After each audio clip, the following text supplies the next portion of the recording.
Hello, podcast listener. This episode of JJ Meets World features Randy Long, a Renaissance man here in Fargo who has built an empire out of creative jobs that you wouldn't expect you could cobble together to make an amazing career out of. Plus, Tucker and I are going to discuss what we think about clowns and jobs that we've had that paid in the gig economy. So sit back, relax, and enjoy this episode of JJ Meets World. But first, a quick word from our sponsor. This episode of JJ Meets World is brought to you by Natalie Deutsch of Hatch Realty. Natalie has a proven track record to get your home sold faster and for more money. She is consistently focused on her clients' needs and wants throughout the entire process and make sure that they are well taken care of. If you're looking to buy or sell, reach out to Natalie today. On average, Natalie sells a home every 3.74 days. That's at least 2 a week. And last year, Natalie earned her clients on average over $4,000 above list price on their homes. And you don't have to take our word for it. Here's some of the great reviews Natalie has received. I was overwhelmingly impressed with Natalie and all the Hatch team. She was very responsive and responded to all of the emails within an hour. She gave great advice and encouragement from the listing and pictures, the offer, and all the closing details. The marketing team knew exactly how to promote my property, and I was pleased by how soon and easily my property received an offer. I was actually dreading selling my condo, and Natalie did such an awesome job that I felt like I really didn't need to do anything. The thing I most appreciated was that she really listened to what I wanted to do and respected my decisions. I would definitely recommend Natalie and all the Hatch Realty team. They made this process so wonderful. That was from Diane. So listen, if you're in the mood to buy or sell a home, give Natalie a call right now. You can reach her at 701-388-9338. Natalie, Natalie, at hatchrealtyfm.com, or you can go to livefargomoorhead.com. That's livefargomoorhead.com and find out some information. Huge thanks to Natalie Deutsch of Hatch Realty for sponsoring JJ Meets World. 1, 2, 3, 4. J.J. Gordon, sort of like that Indiana Jones, in that he's always sniffing out his next adventure. Yes, he is! He's always interviewing guests so he can have them on his show and they can talk about pop culture, arts, and leisure. J.J. has his flag unfurled and he likes his french fries curled, and he's fun and then he twirled as he goes to meet the world. He will march into the rain even if his ankle sprained. Take a peek inside his brain. This podcast is called JJ Meets World. I've never been afraid of clowns. That's not something that I have a fear of. My understanding is that part of the fear of clowns is people associate them with people who they see like in a casket, because they've got that, the white skin, with the makeup, and right. And they've been made to smile, permanently. I looked up the word. Is it coulrophobia? That's the one. Coulro phobia. I don't know how to pronounce that. I think it's interesting because there are people I know who you say the word clown and they shut down immediately. But it's something that's supposed to bring you joy. Yeah. It'd be like if someone was like, "Hey, cake," and you said, "Nope, I can't do it. I gotta go home now. I got cake anxiety." Isn't it also though kind of it's a carryover from an olden tradition of performing that maybe just hasn't aged as well? Think so? Well, I mean, I just think of as an example, maybe it's a poor example, but photos of old Halloween costumes of even Mickey Mouse, and they're nightmare fuel, right? Mm-hmm. Like they look totally weird. So the sensibility of what would be a pleasing, fun, humorous, face to look at for a child, I think was just totally different back then. And we just don't, and we have so much association with clowns as being vicious murderers now. It really is ridiculous, Yeah. right? Who's your favorite murderous clown of all of them? Because right off the top of my head, I'm thinking of John Wayne Gacy. Yeah, damn, dude. And how John Wayne Gacy would dress up as a clown and go to like the children's hospital and entertain. He doesn't quite qualify, I guess, because he's not the clown. He's the sidekick, but Sideshow Bob. I guess is the best I can do. Because I don't really have a favorite murderous clown. There are plenty of clowns I have affection for, like Bozo and Ronald, but here's Krusty. So I was just reading something about Bozo. Oh, here's what it was. In the Pam Strait episode, when we interviewed Pam Strait on JJ Meets World, we talked about how she loves Bozo. Right. And I had recently gone to a Bozo museum. It has led to me buying a book on the history of the Bozo the Clown Show. And the dedication that those people put in, you think like, okay, they had 3 waste paper baskets and you throw a ping pong ball into it. That wasn't the first idea. It wasn't even the second idea. It wasn't even the third idea. But they said, we need something that we can implement that's easy for children. And the idea was that they can recreate at home on their own. Ah. I was fascinated when I started really like digging into this Bozo the Clown stuff, because it started in Chicago, but each region had its own Bozo. So if you were watching Bozo the Clown on the West Coast, it was different than this. And it was made so that the personal appearances could be a little bit easier. Right. Okay, so Bozo, Ronald McDonald, I feel like, is a clown that we still get a lot of like good use out of. Joker, the clown prince probably of crime. The Joker and Pennywise are sort of the 2 big ones right now, right? For the murderous, malevolent clown. I remember as a kid, we had like an inflatable clown thing that we would bring to the pool. Okay. There's a big clown face. It was kind of like what Kevin had of Bozo in Home Alone 2. Oh, yep. That he turned into Uncle Frank. You pervert. Get out of here before I slap you, silly. And I remember thinking like, okay, so we'll have this, but it instantly, we aged out of it, right? So you don't want to be the kid who shows up to the pool with the clown inflatable. Right. You want to be the kid who shows up to the pool with the awesome like Ninja inflatable Turtles. bat. You know, it has the Twins logo on it, whatever it happens to be.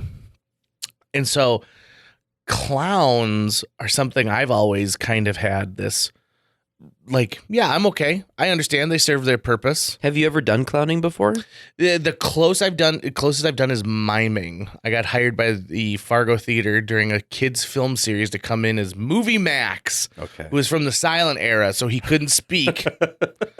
And I had to help Rusty Castleton teach this. And were you in full clown getup? No, it was a black and white like pinstripe suit, and I got to wear like black makeup, like eyeliner makeup and stuff to accentuate my features. It's supposed to be sort of like a Harold Lloyd, or I guess more importantly like a Fatty Arbuckle. Okay. You know? But, you know, it was the ultimate we call it pimping in improv, where the guy who was teaching would be like, hey, Movie Max, show him what it's like to thread up a projector. And so I'd have to pantomime it. And then they'd be like, hey, Movie Max. Is the notion of pimping meaning that they're just putting pressure on you? That they tell you what to do, that you have been boxed into what the next piece is. So, for example, if I was like, Tucker, sing your favorite song, that one that rhymes with green hat. Okay. Now I've pimped you to have to do that. And is that 100% of the time a faux pas? Or is that one of those things where never use this? It's like I before E except after C, right? Is it that kind of thing? Right. The only time I think that you would ever be all right, because really it's between the performers. The audience has no background of it, is if that is what the bit is between the two of you, right? Like if you are actively screwing with someone. Right. But then again, then you're not really improving, you're making up sketches as you go. Right. Okay. So, but it's interesting. Speaking of interesting, our guest today is Randy Long. You may have seen Randy show up to your business or birthday party in years past as the nerdy cowboy stripper. You may have seen Randy working his patootie off at Santa Photo in the mall. You may have seen Randy show up at your black tie event as the Pick Squad. You may have seen Randy at your favorite dining establishment in clown makeup. This guy has built an empire out of jobs that some people would never even consider part of a business. I am insanely impressed with Randy Long, and he's also given me some of the best business advice I've ever received before. I met Randy when I was in high school, just as I was like leaving high school, and I technically got my first paid acting gig with him doing a dinner theater called The Altos, which is a play off of The Sopranos, which was big at the time. And he tells us in this conversation that he's still producing that almost 20 years later. And so that's where I first met Randy. I did a couple of jobs for Randy. So I did the dinner theater, and then I worked at Santa Photo as an elf. And then he got me a gig at Moritz Center Mall for 2 days playing Santa. And then I worked under him at the Downtown Community Partnership for a summer. And I also did clowning, like balloon animals and stuff. So I would get in the clown gear, and then I'd go to Paradiso over lunch on Sunday, and I'd go from table to table and do like balloon animals for kids. You know what? I bet there's something. I did another piece of dinner theater with Randy called it was Clue the musical, where I played Mr. Green. So I've done a ton of stuff with Randy. It was really great to catch up with him, and he is I'd say he's one of the kings of the hustle in town here for sure. In that he is an incredibly hard worker, and he gets stuff done. And if Randy says he's going to do it, he does it. Yep, nothing really gets in his way. And he gets, and because he has a reputation, a lot of people turn to him in times of need when they go, "Oh my God, this, we had an act that was supposed to come for our bake sale and it fell through at the last second. Who do you call? You call Randy Long, and he'll help you out. He'll figure it out with you." Randy has only offered me a job once. And I don't know if he just does not see the potential in my performance. Unreliable. Yeah. I never got a chance to, he never asked me to be in the altos. What the job he offered me for, which I have yet to be paid for, I will mention, is they when he was with the Downtown Community Partnership, they were having the street fair. Big downtown. They shut down roads and they put up these vendor stalls. And what they had was some guy from out of town had a pickup truck that he built a shell on the outside that looks like a steam engine, and then it pulled a trailer that was made to look like a trolley. Train car, yeah. And so they wanted somebody, because this thing had a little microphone on it, who could give little tours and essentially get people to get up and ride the train. It was 25 cents or something like that. Mm-hmm. And so Randy said, "Would you ever do this? Would you ever be the, host on this thing?" And I said, "Yeah, okay, why not?" And so for some reason, I started using this weird accent where I was like, "Downtown Street Fair train, save your feet, beat the heat. Downtown Street Fair train, 2 bits a ride." And then I gave tours of downtown Fargo, and my tours included things like, at that gas station, I once forgot to pull the nozzle out of my car, and so I ripped the thing out, and they tried to charge me $1,000. Don't go to that gas station. Or we're passing by this jewelry store that sells Hummels. If you've never seen them, you should check them out. And I was supposed to get $90 for 2 days, and it was 8-hour days, and I never got paid. I never got paid by the DCP. They totally. Not Randy, the DCP. Not Randy. Randy didn't promise me Randy gave me the job, but then the DCP was supposed to pay me. Now, given I haven't been beating down their door to be like, "Where's my money?" Yeah. But I do love to tell that story. Yeah. And every now and then someone still will tell me Downtown Street Fair train. Oh, and the guy who owned the trolley took it ultra seriously, dressed up in a full conductor's outfit, and would come back and give me notes like, "You're not being animated enough. Oh. This is an experience. People need the experience." Yeah. And I was like, "Dude." Okay, train cosplayer. Yeah, I'm like, "Okay, Tony Train." You're fine.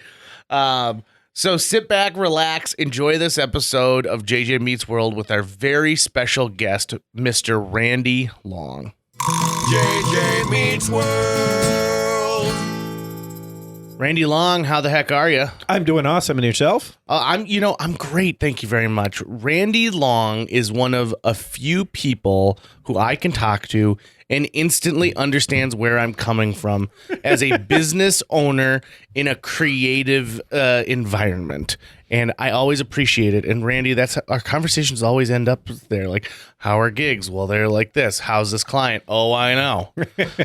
It's our own water talk. It really is. It really is.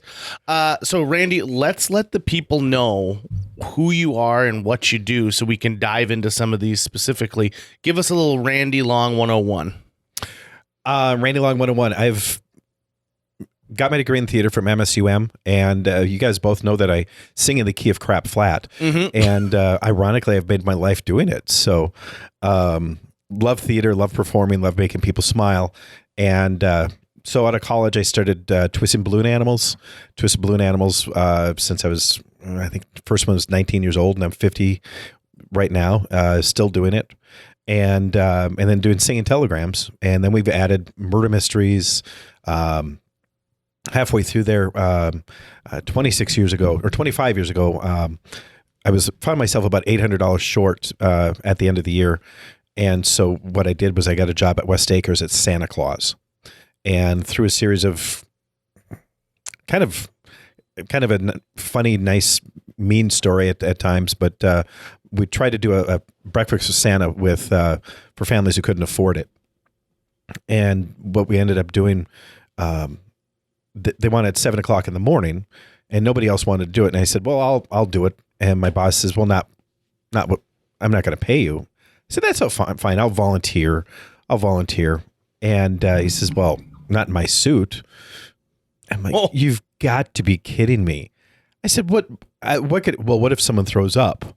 Mind you, I've been doing Santa Magic for 25 years now, and we've never had anybody throw up on one of our Santa suits. And I think only once has a child actually peed. At any rate,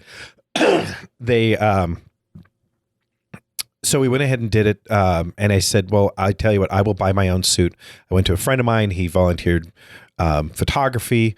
And I went to all my restaurants where I was twisting balloon animals. And I said, I need 45 minutes so my friend could develop the pictures, because at that point it was still film. And so I went to all my restaurants who were my bread and butter. I was in charge of them $60, $70 an hour. I was charging them $15 to $20. And I said, "I want you to pay it forward. I want you to come in, and I want you to provide one part of the meal. So instead of eggs and hash browns and sausage, I just do with hash browns. And then I want you to go down and get your swag that you're not using, that you won't need to get rid of, wrap it up as a present for these kids." And they all did. Well, Brad Schlossman came in, and he asked Dee Lander at the time, who was the marketing manager. I says, "Well, Dee, congratulations. You did a great job with this." She says, "No, it was Santa." And so I said, "Well, hello there, Bradley Schlossman. My name is Santa Claus, and I've got a few ideas on how to run this a little bit better." And he said, "Great, let's meet in January." And so we did. And nobody was doing digital photography at the time. Macy's in New York City was still doing Polaroids and actual developing film and delivering it afterwards. And I said, I think we're almost to the point where we could do video still captures. And he says, "Great. Can we see a sample?" I said, "I'm back ordered on a few things, Brad." "Oh, okay." I was back ordered. I didn't have a computer. I didn't have a camera. I didn't have a monitor or a printer, nothing. So I called up my Uncle Visa and my brother and ordered everything. 7200 Apple 7200 with 500K of memory was how much at the time? Oh boy, I'm guessing that you probably spent close to like $1,500-$1,600. I'm gonna guess a cool 3200. 35. Ooh, Whoa. yeah. The monitor was 700. The printer was 1400. An inkjet printer was, so it was. I'm guessing at the time that was probably the best one they had available, right? Yeah. So yeah, like I'm just so used to at any given time Apple's like best computer being roughly 3 to 35. Yep. For the most part. So that's why I guess 32. They're very consistent with that. Yeah. So, and then just went from there. So then all of a sudden we've got, then we added Santa Photo. We've been doing that. And so basically I tell people I make people smile. "Oh, you're a dentist." No, I make people smile in various different ways. So, and I love everything I do. That's awesome. Yeah. Here's an interesting fact about Randy Long. So, Randy, I met you when I was out of high school through the fact that you employed so many people that I knew. These kids who needed anything from beer money to making rent, and your company taught them how to twist balloon animals. A previous guest, Jason Jacobson, talked at length about how he knows how to twist balloon animals like crazy, and he knows how to put on the right makeup for clowning and just all that stuff, and he learned that from you. I know Tucker Lucas has worked with you. I know so many people who've been a part of your shows and have essentially, it's their first paid acting gig. Yes. And some people think that doesn't exist, but it does. It really and does. It's because of people like you. Because Thanks. at the time, I don't think anyone else is paying you to act when you started up this opportunity. No, it was very novel. Yeah. And unlike acting in a local television commercial where you get paid once and then it airs for 20 years, every time they do a show with you, they get What paid. do you mean you need residuals? I know, right? Really? God forbid. Right? Oh, no, we just paid you for your time. Really? It's a Yeah. right to work state. So Yes. it's great. But the first time I went to Randy's house, Oh, God. I was going over there because we needed to borrow tuxedos, and Bill Lucas said, "Don't worry, Randy Long's going to hook us up with tuxedos." And you opened your garage, and your entire garage was full of tuxedos. And I don't mean boxes. I mean, you must have had Racking. over 200 tuxedos in Yes. your garage. When Knights Formal were closed shop, the manager was a friend of mine. Actually, they were actually instrumental in starting Santa Magic. Oh, really? And yeah, because without that Santa suit, I couldn't do it. So I had to go get that Santa suit. P.S. I didn't have enough money for that Santa suit. Because the reason why I got my Santa job, because I was $800 short each year at Christmas time. And so then, and I told Nancy, I said, Nancy, this is what's happening. My boss is being a not nice person. And, but I need the Santa suit for this thing for these families who can't afford to see Santa. And she goes, don't worry about it. Get me the money when you get it. So they called up and they said, they want us to just dump all these suits, throw them out, and they're perfectly fine. And so I just brought my trailer over and took them all. And ironically, I had a huge panic attack. One of the very first known panic attacks to me that I had all this stuff, And so a friend of mine has a costume shop over in Moorhead, and I brought him over there, and I said, pay me if you ever get money from these. Just get them out. I remember when we borrowed those tuxedos, all of us got black tuxedos, and we were doing a benefit for a hurricane somewhere. We went at Fargo South. We did an improv show. I think we raised like $600, whatever it was. But we couldn't obviously rent tuxedos for this video. Yeah. And I remember Bill Lucas, Tucker's dad, going like, "Oh," and finding a white one. Yes. And that's what he wanted to wear was the white one. It was like, I see the photo in my head now. Now I know exactly what you're talking the about. rest of us are all wearing black. Shouldn't you maybe wear black so we kind of match? It's like, no. And so he grabbed that white one and he thought he was just the bee's knees. And then he pulled me over to Sight on Sound and said, well, we're going to film with all these TVs in the background.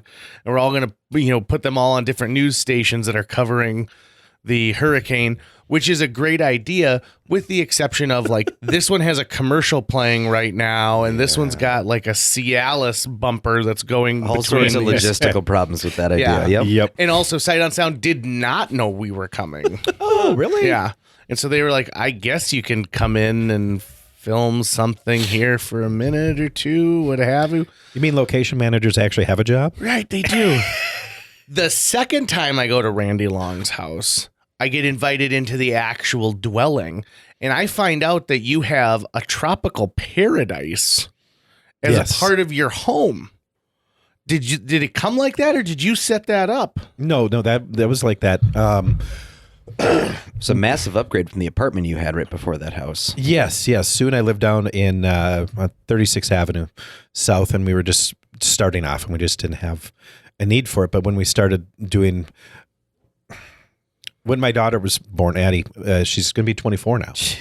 I know. That makes me feel old. My little brother is married. He's got to be 22 now. Yeah. Anyways, Ugh, gross. Anyways, continue. Hey, it's better than not growing I old. guess so. That's true. That's true. And anyway, so I got the job. I also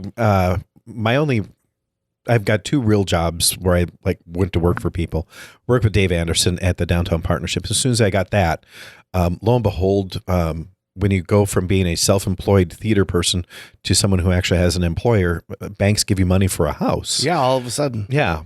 And we'd been rehearsing all over the place. Tucker was part of the first Altos, and we would rehearse in the back of restaurants and What was it? I'm trying to remember the specific one. Frying Pan, I think, a lot of times. We did Frying Pan once, but there was an Italian place. I don't think it exists anymore. Luigi's. Because it was initially we supposed were to be going to do it there at first. That's right. And then we went to the Old B. Yep. Luigi's, and that was the old Chi-Chi's, which is now the Buffalo Wild Wings out on 42nd. That's it. Okay, yep. Yep. Because Luigi's was never fully, it was like Chi-Chi's version 2.2. Yeah, I mean, it was less authentic Italian than Olive Garden. Oh, Luigi's was pretty good, though. I don't know. That was my feel. It was like, this Really? is like Olive Garden, but someone just found a bunch of leftover Olive Garden and then put it in another building. No, Yeah. wait, where was this? So Luigi's started off in the Stone Building downtown, the first Avalon. Okay, yep. And they were upstairs, and then First Avenue, the first floor was really a kind of a heavy rock band venue, bar there. And then when Swanson bought the building, and then they got kicked out, and then and that's when Chi-Chi's, which is one of the very first. It was, I think, Chi-Chi's was there right after Paradiso, but when the Mexican restaurant craze started way back when, Chi-Chi's moved in there, and that was where the Buffalo Wild Wings is. Oh, by the mall. And then Valentino's right across the street. So did we have dueling Italian restaurants? Italian-ish. Yeah, Italian-ish. Valentino's. I wouldn't put them.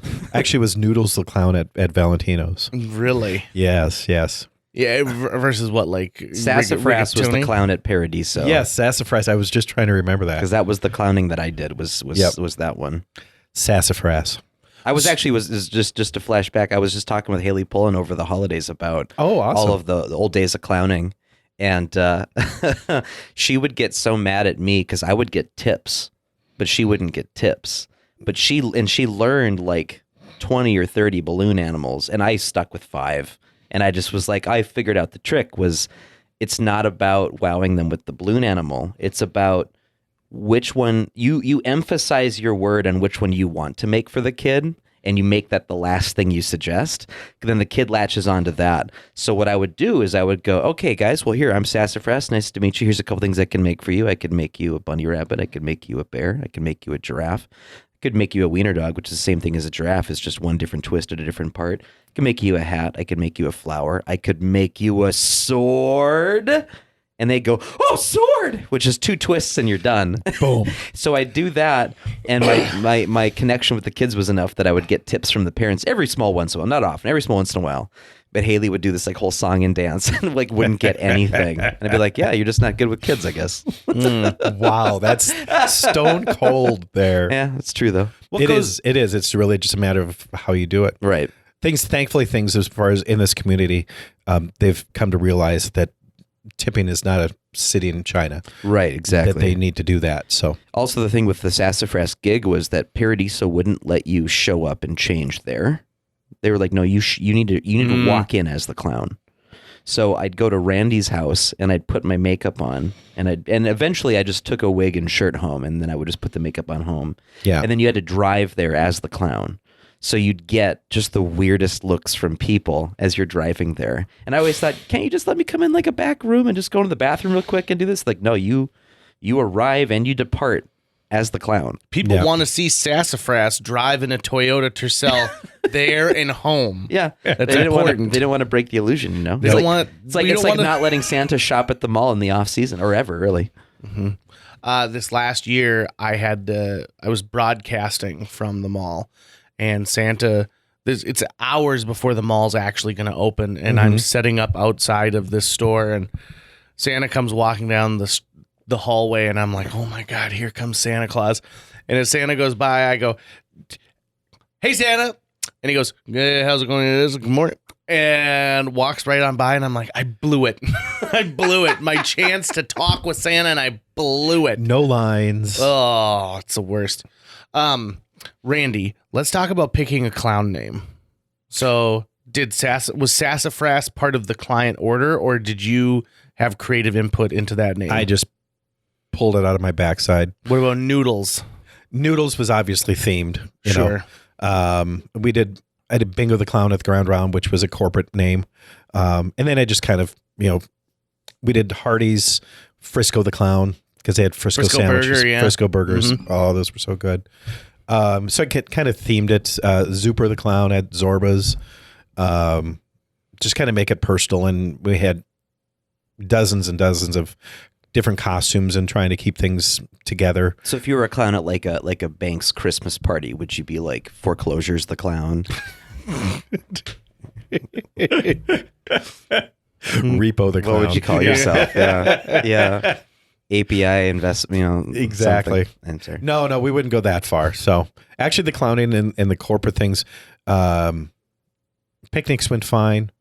And I don't know if it's an insult or a compliment, but what I found over the years is that people were starting to really treat me the same way, whether I was in clown makeup or not. Oh, really? Yeah. And then in the last, decade, there's been so many bad clown images that I've actually just retired all the clowning. It is. Okay, so it is, I think, hard for clowns in 2020 It really is. because not only do you have like the It series, which is vilified clowns and made people doubly afraid of clowns, even more so than they were before, but also like everything's about being creepy with the clown. Yep. And so Absolutely. I've noticed that people are taking clown acts and they are not doing the traditional makeup.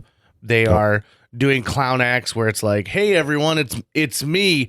It's Clown Dad or whatever it happens to be. And it's just like a guy who's supposed to have like a dad bod who does magic tricks and twist balloons and stuff like that. And so it's unfortunate that he had to retire the clown stuff, but also Ground Round closed, and that's sad to me because I love the Ground Round. Yep. That was always a good client. I had the Ground Round in Grand Forks, which is still open, by the way. Is it really? It is. Oh, road find me at trip. TGI Fridays, and then I'll have a little You gotta triangle. go to Bismarck. Is that the closest? I don't know if TGI Fridays has. I There's think not TGI one- Friday closed all over. No, it's got to be still open. Yeah. I would know if they closed all the TGI Fridays. I think ours just didn't succeed. Yeah. New York has them. I was just out there. So There you go. I'll go to Times Square and go to TGI Fridays at There Times you go. Square. Yeah. no, not TGI Fridays, but Olive Garden on Times Square. There's an Olive Garden in Times Square. Yes, managed by a friend of mine. Really? So Well, I do enjoy myself some delicious Olive Garden. yes, They're never ending. because in New York City, you want to go to Olive Garden. Yeah. You also love how they probably saved the re-rendering of the Sonic the Hedgehog movie, They right? certainly did. Thank you very much for your sponsorship of that movie, Olive Garden. I got the never-ending Pasta Pass this last year. Okay. I was one of like the 1,000 people in the country who clicked buy now fast enough. It cost me $100, but from September 23rd through I think it was like November 20th, I could go in and flash this card and get free never-ending pasta. Wow. And I ate the crap out of pasta. You need to grow that baby face beard and be Santa after that. You know, That carb load. I can't grow facial hair. I can grow a neck beard that's amazing. Okay. But it ends up real splotchy all over my face. And people, like when I did No Shave November on Thanksgiving, people squinted at me and they said, oh, yeah, I guess I kind of see like. Looks like some someone mustache shredded there. a blooming onion, basically. Yeah, it is embarrassing. So get your carb loaded body and your great beard over there, Tucker. Yeah. I'm really rocking the young Santa right You now. are. For sure. So let's talk about hiring Santa Claus, because that's got to be an interesting thing. Not everybody in their life is hiring a Santa Claus at some point or another. Not everybody lives my life. Right. You've got, I mean, you've got a book in you I've got that a is great going to life. be amazing.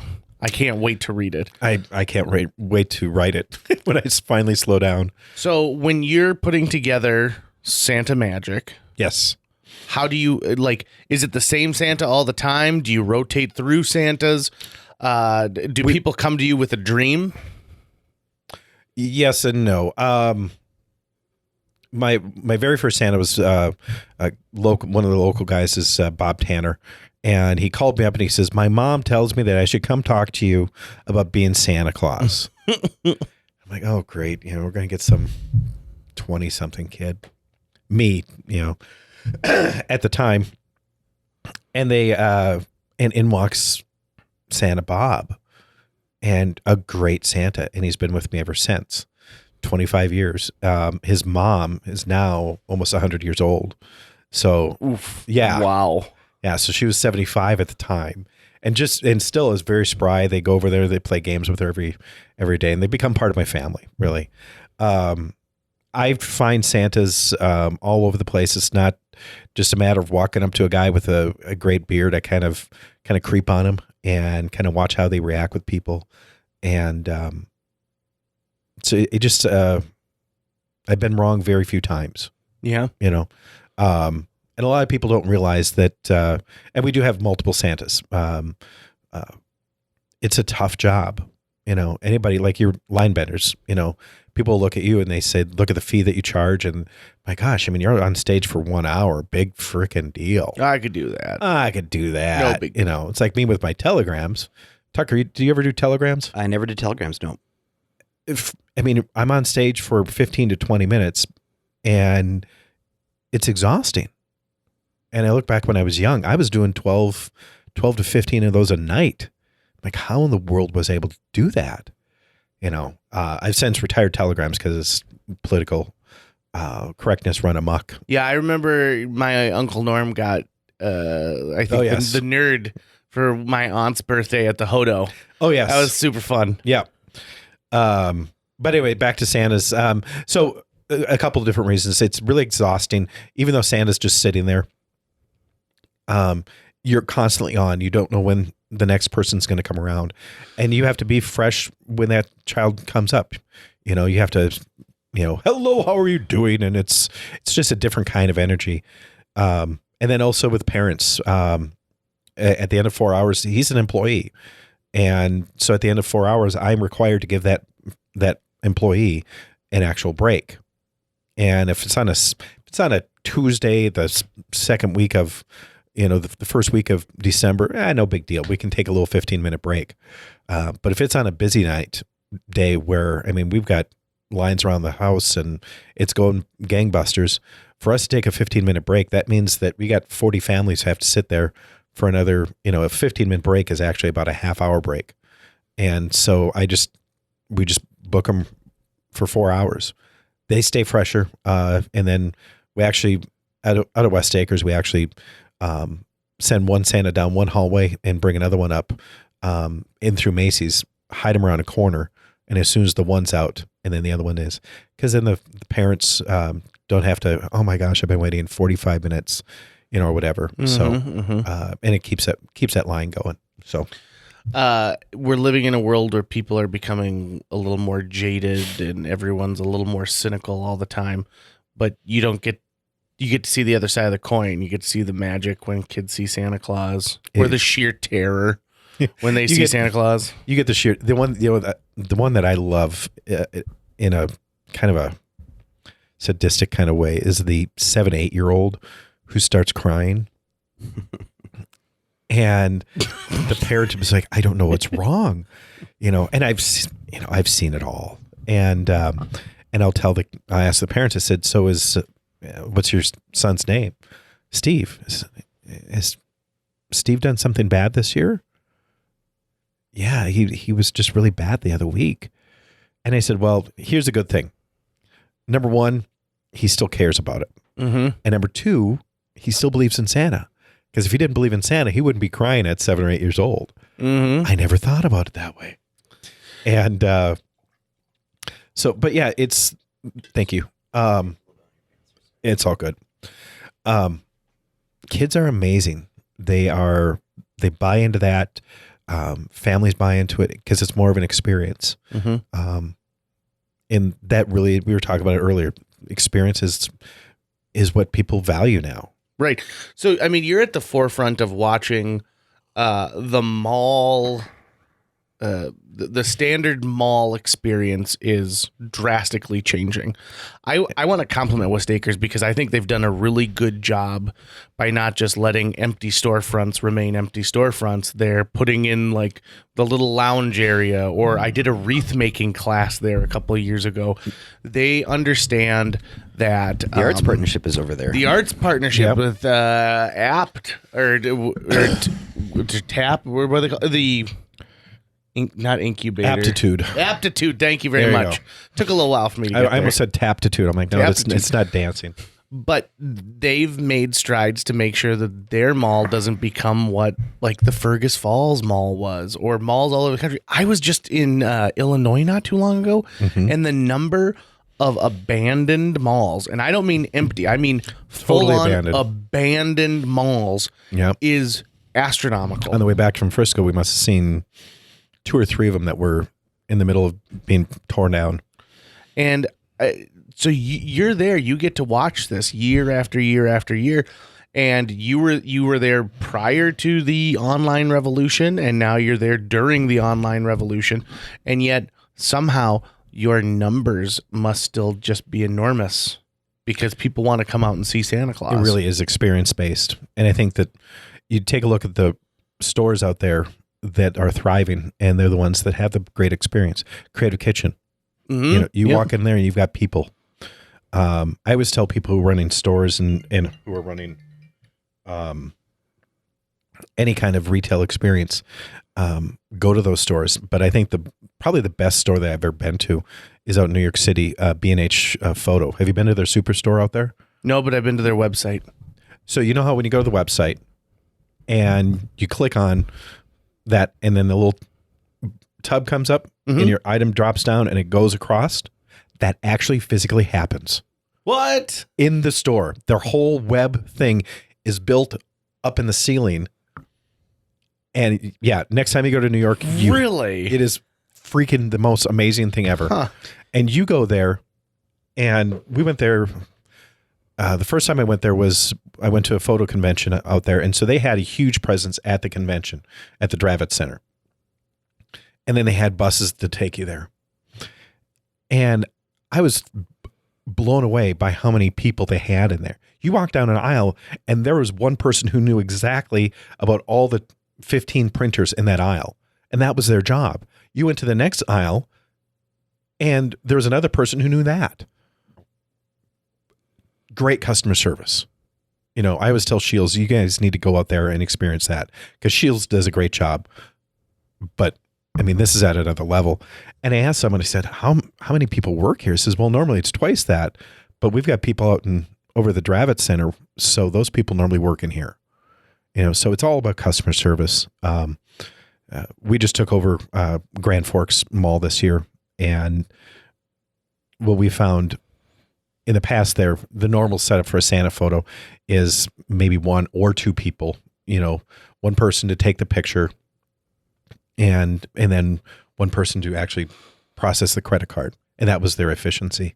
When we're busy, we've got anywhere between 6 and 10 people working. We've got someone to say, hi, how you doing? Thanks very much.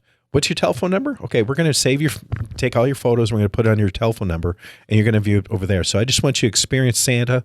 Don't worry about your photos or anything like that. Whereas other Santa photos have always said, okay, JJ and Tucker, you've got your child up there because you're a new American gay couple. And Hell yeah. Hell yeah. Our son's name is Bertram. Bertram, very nice. So Yes. Bertram's going to be up there. We met online. I know, you guys are so cute. And We hired a surrogate. yeah. So She was a friend of ours. She gave us the ultimate gift. She bottles her milk.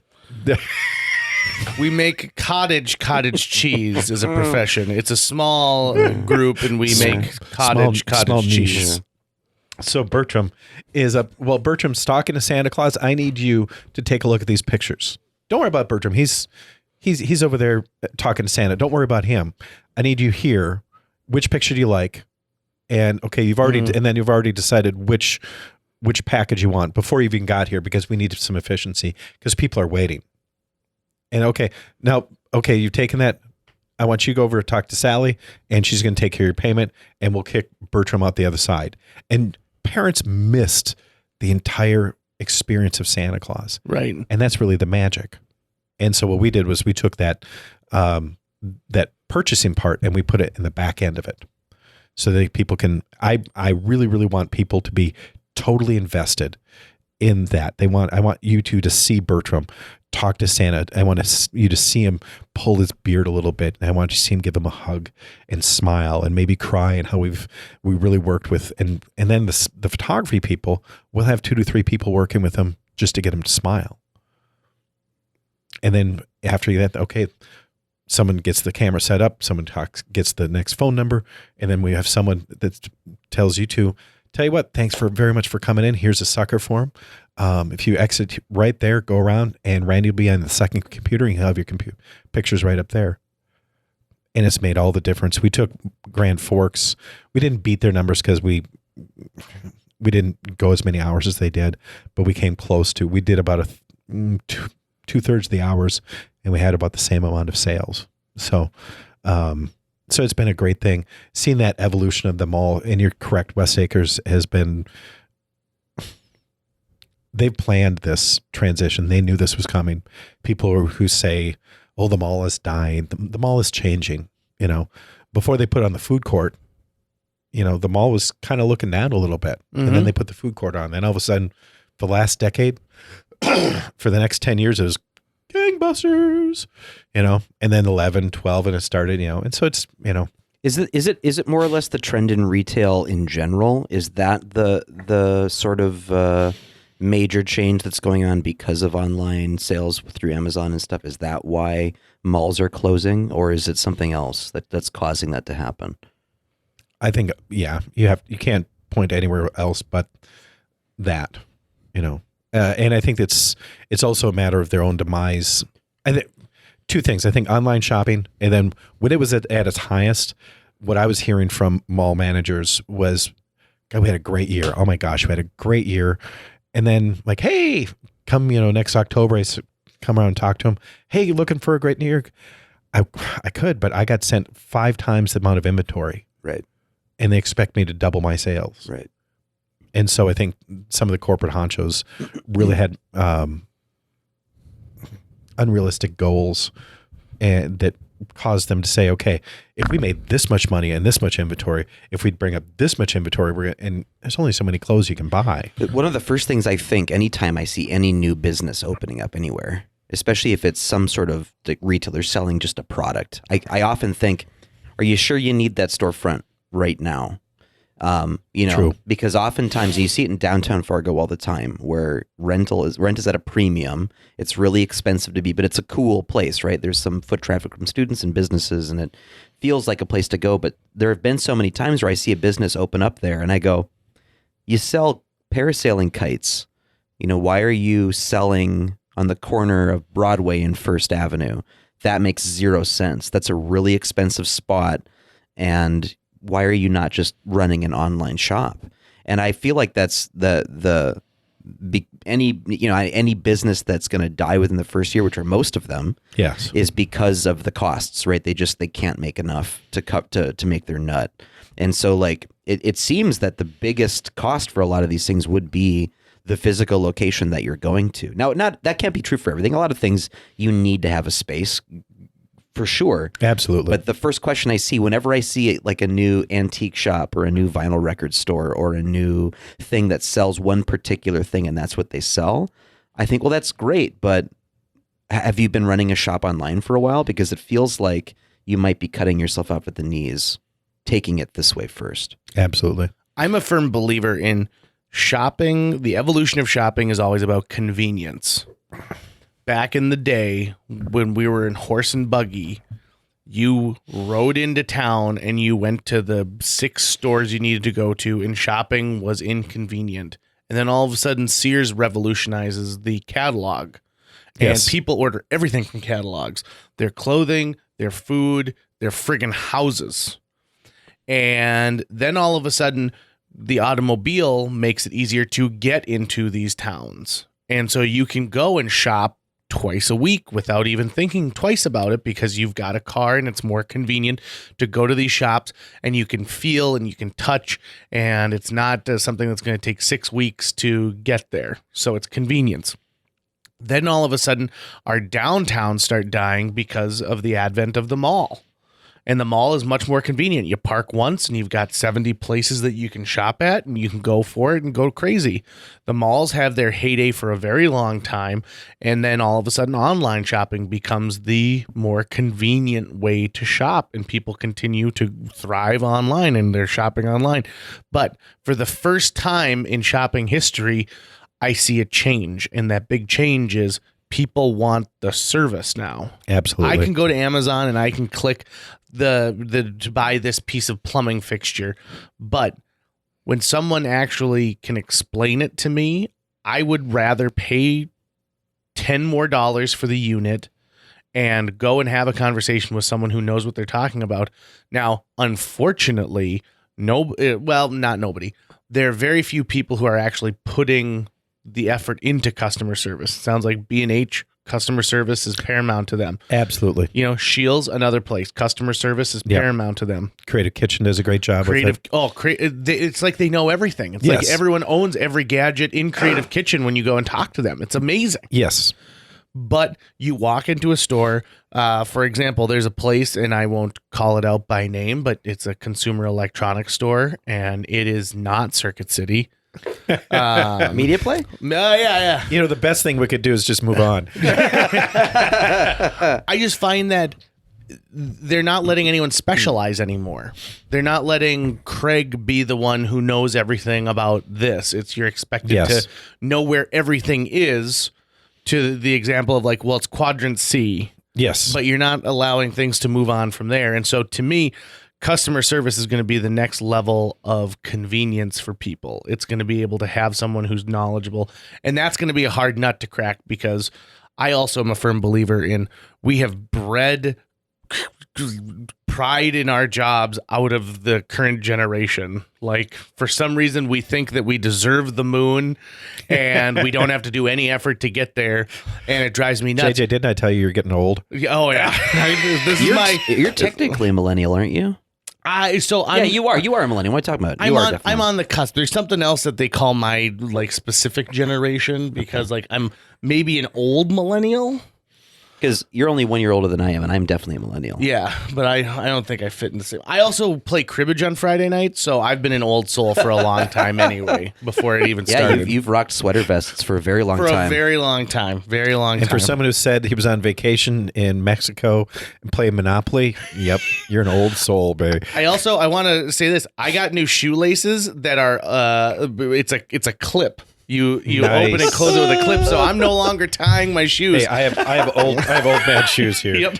So I feel like I'm allowed to get into that area. Yep, exactly. But I'm also extremely proud of the town that I'm in, and it bothers me a lot when people throw the baby out with the bathwater on so many things, where their parents' generation knew customer service is important. My grandfather's generation knew that your duty to your town is to support things and to say, gosh, we need this here. Why doesn't this exist yet? Let's get 20 businessmen together and figure out a way to make this thing happen. And I think it goes. I think this generation is saying, why do I need to care? Why do I need to care if all you're going to do is pay me $7.25 or $8.25 or whatever to do this? Why do I need to care? When I know that there's businesses out there that they've got enough money to self-insure, which means they've got multiple millions of dollars in the bank. Okay. The owners themselves pay for things, all their toys, just pay cash. I don't need to finance that, and yet their general managers of their stores start them at $36,000 a year, and they say 58 hours a week is a minimum. That's like $11.25 an hour before taxes. mm-hmm. And so you've got this whole generation of people who are saying, something, I can join the gig economy and make $10 an hour and not have to be there for 58 hours. I can make that doing Uber. So I think where the change really needs to happen is from the top down as well. I think those owners have to realize, something, without these employees, I'm dead. I always tell my people I've got 3 levels of pay rate that I do. When I know exactly what I'm going to be making, and if you're a valued and educated employee, you're getting $25 an hour for my Pick Squad stuff. Okay, if you are just walking in there and you can touch an iPad, pretty much from here on out, you're going to be making 15. Okay, now if you help me out with Santa Magic, where I don't know, there's some hours which I'm making a lot more than that, and there's a lot of hours that we're not. Okay, and also there's more of you, and then you're making $10 an hour. But if all you say, I'm just going to have the big ones, then I'm not going to pay you that. That's your bonus. But I think that's where where employers need to say, something. I don't care what the government does. What's right to have happen is, and they'll see it in the back end. Did you guys watch Winnie the Pooh, the movie with Ewan McGregor? I don't know. Remember at the very end, he said the radical idea that, oh my gosh, we're going to give people the weekend off. Mm-hmm. How am I going to? Oh my! But you know something? What happens when you give the weekend off? They're going to want to travel, and when they travel, what do they need? They need a suitcase from you. So give your employees the weekend off, and then they're going to buy a suitcase and come back refreshed. If people will only start paying more, and then they'll realize, oh, okay, our sales went up because people have more money. And so I'm going to lose a little bit of money at the beginning, but in the end, I'm going to make that much more. Right. It's playing the long game. It is. Any good con man will tell you the long con is always the better than the short grift. Right? I like how you just take his beautiful business analogy and turn it into a con game. Gotta love that. Gotta love that. Okay, so let's talk about Pick Squad a little bit. Okay. So, no, actually, before we do that, I want to tell you about something that I saw recently that I didn't even know about. So, where'd you go to high school? Glendon Felton. Glendon Felton. Before DGF. And you were a part of debate, right? Speech and debate? Speech and debate. Right?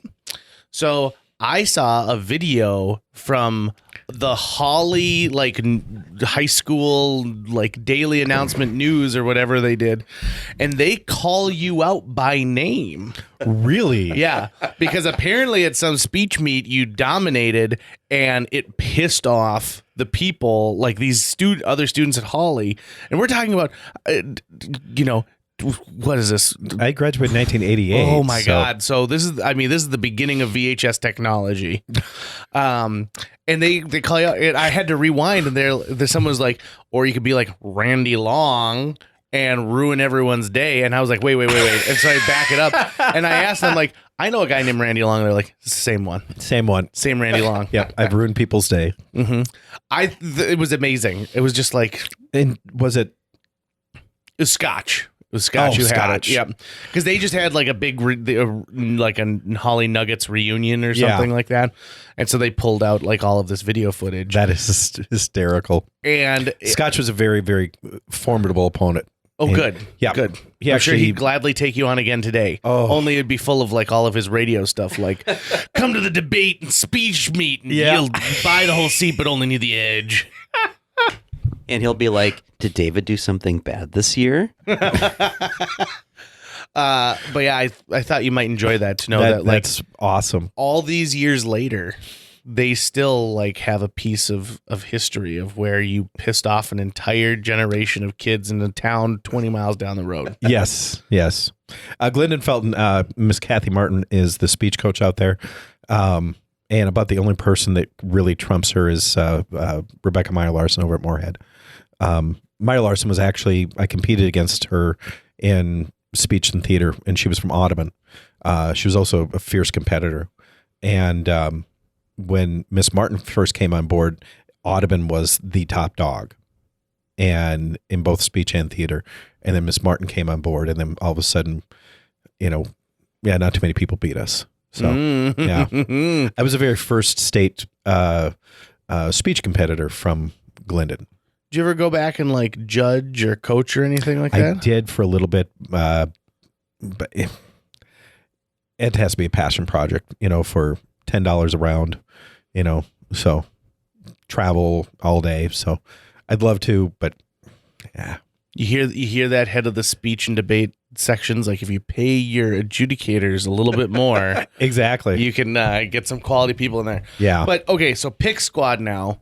Pick Squad. So what I love about Randy Long is I don't think I've ever bumped into you where you haven't had some idea, something new that you're working on. Yes. And I also appreciate the fact that you know when to get out of a situation. Sometimes people, out of pride or just sheer stupidity, will say, I'm going to do this, I'm going to make this happen, and not realize that, like, nope, the world does not need a place that only does salads.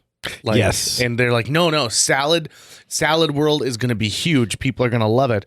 And you just Diversification is a realize- wonderful thing. Yeah, right? It really is. Getting back, I was thinking about that I was, when you're talking about the new stores and everything like that, and they closed down, and I was very lucky that a lot of my stuff is just kind of rolled into one into the other.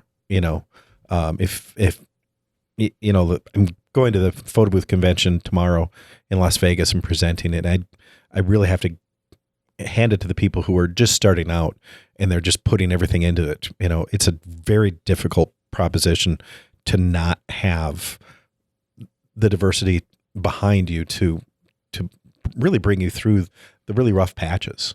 You know, I mean, I was able to have, when I first started off Santa Magic, you know, I had 29 restaurants every week. Are you talking about diversity of revenue streams from different Exactly. types of things? So Yeah. if Santa Photo's not doing well one particular year, well, you've also got clowning and dinner theater and telegrams and Yes. blah, blah, blah. Okay, continue. Sorry, I was just clarifying for my Yeah. own. And so, but it, you know, right now with Pick Squad, with photo booths, the entry gateway is so low as far as financial, you know, because everything has gotten to be so cheap. We were talking about the printers and the computers and everything like that. Now, I mean, I can get a really great computer for $1,200, an outfit with basically about $3,500, and you're there. If you put a nice shell in it, that's about $7,000, all total. So, but yeah, so it's been something new all the time. So, And so what was the idea behind Pick Squad? What was the aha moment for Pick Squad? the aha moment was one of the things I've always believed in, and I'm speaking in Vegas on it, was volunteering. And volunteering really got me into Santa. And then who was it? Mackenzie Alexander came in for the Habitat for Humanity. And Mackenzie Alexander's a Minnesota Viking, and his mom had received a Habitat home, and so he volunteered for that. And I knew the people over at Habitat for Humanity, and I said, people are going to want a picture. Why don't I come in and help you out? It's in the morning, and I'll just donate this to you, and then they'll have a picture. And from that, so we did that, and everything worked out fine, and everybody's totally thrilled that people can get the picture, boom, right there. And this is absolutely amazing.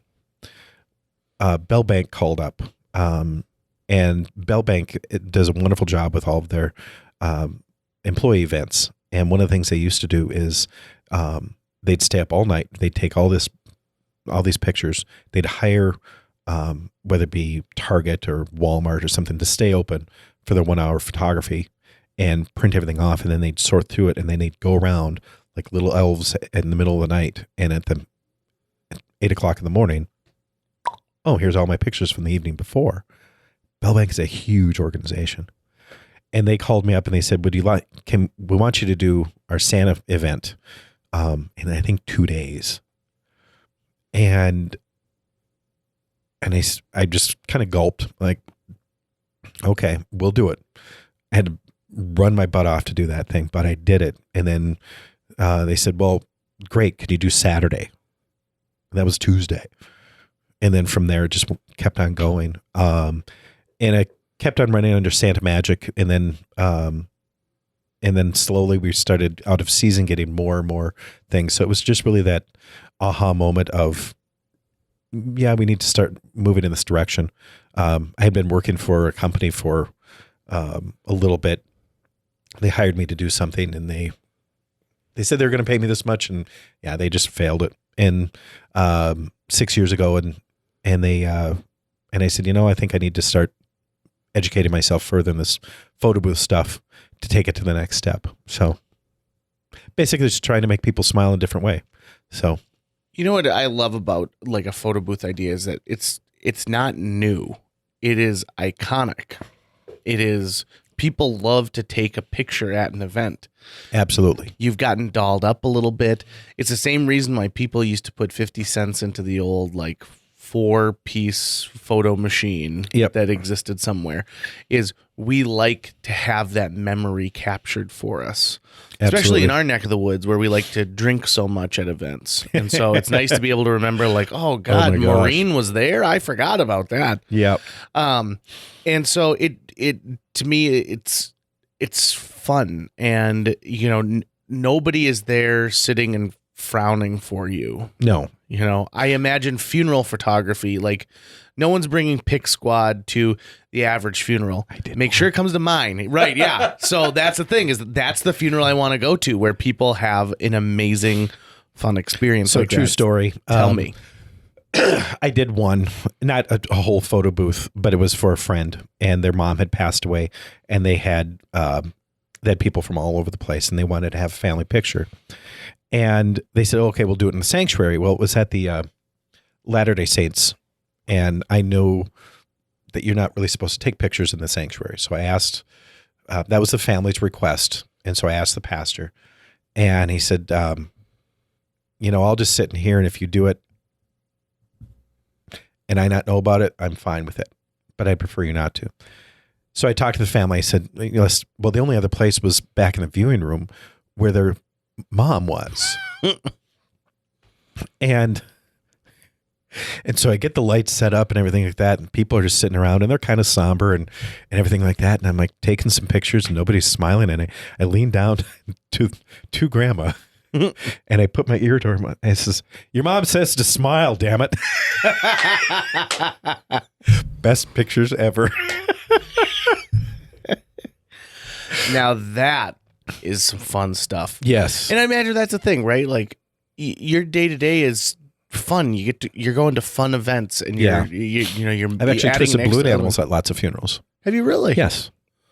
And weddings. What So- kind of are they asking for the same animal? Are they asking No, for the it's same not thing? necessarily It, just- it makes sense because there's kids everywhere. There is kids everywhere, and people who have anxiety about what's happening, and they need a conduit out of that, And so, like at weddings, was my brother's. Ironically, I did balloon animals at my brother's wedding and his funeral, both for the same reason, because people are just so. The wedding was really the first time that kind of solidified my idea of it. That you've got the Macaulay family over there, you got the Long family over there, and they're both kind of just over. I'm like, so I went out to the truck, grabbed some balloons, and I just sat down with the kids. Didn't do any fanfare. Just, hey, do you want to balloon animals? All of a sudden, surrounded by, and all of a sudden, Jerry and John are standing next to each other, and they're talking about what the heck Randy's doing. And okay, you can't look at Randy for more than 15 minutes without okay, he's doing the same thing, and he's okay, let's go grab a beer, and it brought people together, and same thing with the funeral. I did at Jason Moser's funeral. Horribly sad, and I asked the wife. I said, if you would like, I would be more than able to do this for your family. And absolutely, and cops and sheriffs and everybody who was there came by, and they're like, my God, this is the best thing ever. I was so sad, and I needed something, and to remind me of all the things that the person who had passed away had done for me that was good, so it kind of transitions himself out of there. So your balloon animals are kind of a way for you to express emotion in a way and control that, so to speak, to say like, I'm giving something back. This is what I can give to help the situation. absolutely. Wow. That's Yeah. very unique. Some people it's, I'm going to cover the buffet. Just, I'll quietly go to the caterer and I'll cover the buffet.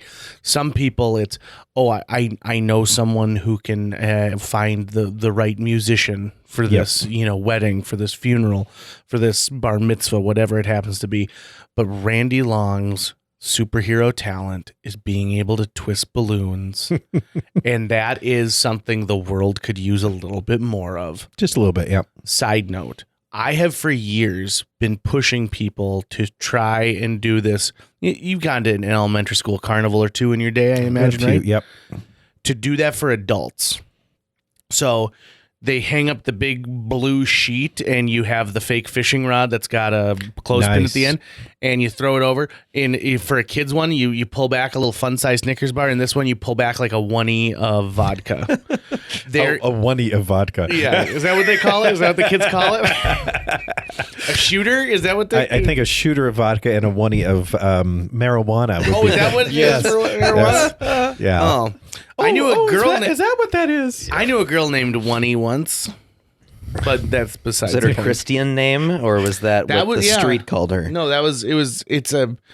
it's not like ONE and then you just anyway, besides the point. When he might be listening to this, I don't know. Yes. But and then there's like a duck, like where you pick the rubber duck and on the back of it is something different. But the idea is that it is a fundraiser for something, but you're going to an adult carnival. Adult carnival, Could you imagine the balloon animals you could make at an adult carnival? I have done those, yes. Oh, I think that would be just a blast. Yeah. For many years, I did Bobo the Clown at the Old Broadway. Oh. It was Monday night, and that was just hysterical. And then they would hire me to on Halloween, New Year's Eve, and St. Patrick's Day, because I got to be. It was just like family coming there, and everybody knew Bobo, and I could control things. And at one particular night, I think it was St. Patrick's Day, and this was back when the Old Broadway was huge. It didn't have all the different entities in there, and back in the back hall alleyway, there was a fight, and so the bouncers went over there. And then they had gaming back in the showroom, back where now CI Sport used to be. And so then on protocol was the first fight is the bouncers. The second fight, the bartenders went out from behind the bar, and the servers went behind the bar to cover the bar. And then a third fight on the dance floor. And there I am, Bobo, with the microphone.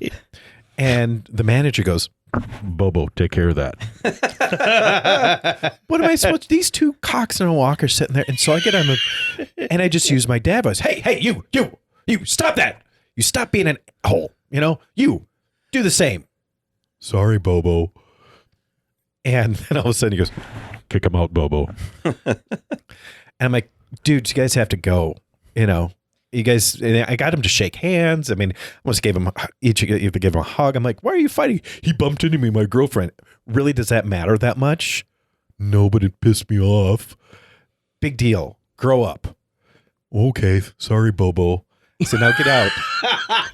And this guy, one guy goes, I'm not leaving. You're going to have to carry me out. And so I did. Put him in a fireman's carry, and he's like laughing his butt off. He bought me drinks for years after that. Really? Yeah, he's laughing. Goes, I'm getting kicked out by an effing clown.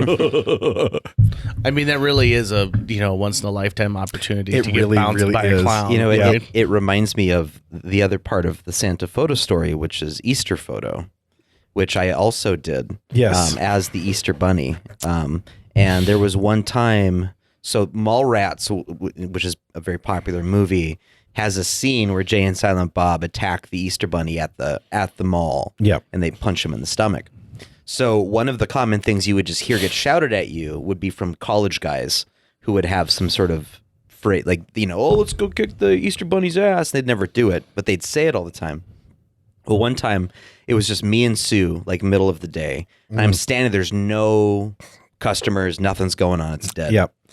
and I hear, "Oh, I love the Easter Bunny," right behind me. And these 4 college guys come running up to me, and one of them grabs me in a bear hug and lifts me up and starts spinning me around really fast. Oh my God. And the head just sits on, at least that one just sat on your shoulders. It didn't really strap in. It wasn't really Same one. We still have them. Okay, so it wasn't even moored to you. It just sort of sits on your shoulder. It's a big, heavy plastic head, so it stays pretty firm. But it was beginning to come off because he was twisting it around. And the last thing you want to do is have a little kid somewhere in the mall see the Easter Bunny's head come flying off. And Sue jumps into action, and she jumps up and grabs the head and slams it down on my body, rips me out of this guy's arms, gets between me and this guy, and literally shakes her finger in his face and goes, "The Easter Bunny is done with you now." And I watched this man like shrivel and walk away. And then she's like, "We're taking a break." And we went on break for 15 minutes. Did you ever work with Paul Newman? I'm trying to think if I worked directly with him. I don't think I did. On the same shift. Butch Cassidy? No. This is Paul Newman from Ada. No. Yeah, it's I don't the think same I ever- question. Well, and actually, he was in the. I don't think I ever his did. stage name is Paul Kersey. Oh, And- okay. That makes and more sense. Paul was. Paul and I went to MSUM together. He was in Ada, so we played football, and we go way back. And after his career, the last big movie he was in was Ang Lee's The Hulk. Oh, I know who you're talking about now. I'd never met him, but I remember you telling me that you guys knew each other. Yeah. Yeah. And he, graciously helped me out. And he was the Easter Bunny. And Paul just, he's got his own way of doing things. And he was done with his shift. So he got done. I says, "Okay, go down there and switch." And he got about halfway down the hallway, took the head off, put it walking down the hallway. And I'm sprinting down, "Paul, no, put the head back on." Boom. Have you So- tried to assess other holidays and their photo mascot synergy? Ability? Yeah. Like President's Day, that'd be an amazing photo booth. President's Yes. Day. I'm thinking like St. Patrick's Day. There's got to be a leprechaun thing there. There's got some to kind be. of a Halloween ghost. We do Halloween. The first year, as a way back, just as a beta test, they had us do Halloween photos. West Acres does have us do Halloween photos now, but it's a 2.5 hour thing where we just take pictures and boom. My rule of thumb is you have to have a superstar, and there's really no leprechaun that's got the iconic piece of history where people are always taking pictures with the leprechaun. So you got the Santa and Easter Bunny. Unless I've got the superstar, and I've got exclusive rights to it, you can't sell it. What about Tom Hanks? If Tom Hanks came in and I had the exclusive rights, absolutely. It's got to be exclusive, huh? It has to be Because exclusive. T. Hanks, he doesn't like to do exclusives. He likes to be able to take a picture when he wants to take a picture. Exactly. So, As we wrap this up, okay. I'm curious to know about this when it comes to Santa photo. We're living in a world where everybody's got a camera in their pocket now. Absolutely. Has that made things more difficult when someone just tries to be like, well, I don't want to pay for anything. I just want my kid to see Santa and I want to try and get this and then, take off. Or are people pretty good? We really do. We post as much as possible. We communicate to them that, and the phrase that we have is that visiting Santa is a family tradition brought to you by Santa Magic and West Acres. Mm-hmm. It is made possible through the sale of printed and digital media, and we request that you refrain from using personal photography. So, what people really may not know is that I'm a separate business from West Acres. West Acres doesn't pay me X amount of money to be there. I have to pay Santa. I have to pay all my employees. And at the end of the season, I have to pay West Acres to be there. Plus insurance. Randy was insurance. the first person ever who told me, like, hey, do you have insurance? And I said, no. Why would I need insurance? And you're like, you got to get some insurance, some Yep. sweet insurance. Yeah, that's the other thing. A lot of people, they don't realize the back end of it. I mean, I hate to be, at the time when I was telling people that, like, oh my gosh, you're such a downer. Well, you're a downer until you're at a show and one of your cables trips someone, and all of a sudden that person who can't type their name is, in Einstein in a coma, afterwards, and then you're broke without insurance. Where they, when I was a kid living in an apartment with 25 DVDs, like that was the most that they could take from me. That's one thing. But now they could sue and try and get a 401k or take my house or whatever it happens to be. And so there's a lot of expenses on the backside that people don't realize, and it really gets worse towards the big vacation weekends. Saturdays and Sundays. Then once you get like Thanksgiving weekend, you get a lot of people from out of town that really have no vested interest in the community. And same thing. Yeah. That's where we see kind of a heightened, where Uncle Jim from Anoka, comes in and, the heck with it. What are you going to do? Arrest me? We've actually had the police called, so. Well, and I know too, at one point there was, you were having to deal with the fact that, they don't technically own the reproduction rights on some of these, or how does that work? Like if I buy a Santa photo, can I just go and print off 1 million copies however I want? Or if you want to pay $10,000 per, the fee is actually the fine is $10,000 per copy. It's actually the same with wedding photographers and videographers, and actually videographers in general. So if I were to excuse me, if I was making a commercial, and so I hired some person out of the Twin Cities and they came with all their equipment and stuff, unless it was specified in the contract that it's like work for hire, then everything that they shoot on the shoot that I've hired them for, they own the rights to the footage. I just have a right to use the footage, but I don't have the right to sell the footage or do anything else with. So oftentimes it's baked in for photographers and videographers that they actually own the material that they've made. You, the client, has like a particular right to use it in such a way, but you can't like reproduce it unless it's negotiated in the contract beforehand, if someone buys the exclusive rights to it, or it's sort of in the agreement. So it's actually, I just discovered this past year, it's actually really common practice. Yeah. And actually the instant that you take a picture on your phone, you own that license automatically. And so we've had to, do the overlay with the copyright and everything like that, because it's you only own that copy is what you're purchasing. The reproductive right, I maintain, and we sell it for. People have complained about it, but it's relatively low. I mean, we'll sell five images for $45, which is really, really low. Yeah, well, and they're high, crisp images. I've got some pictures I took with Santa from years ago when you were running the operation that still look as great today as the day I pulled them out of the envelope. Absolutely. How's that work with social media? Social media is tough to go after. A lot of people, they'll do it right in front of you. They'll buy the picture. They'll snap a picture. Technically, there's a lot of gray area on that. But there's also a reason why it's $11 for the first photo. Right. When I first started off, I was we'll just, $5. That's a reasonable thing, because then people will buy two and give me the $10, because I knew $10 was about $11 was what I needed per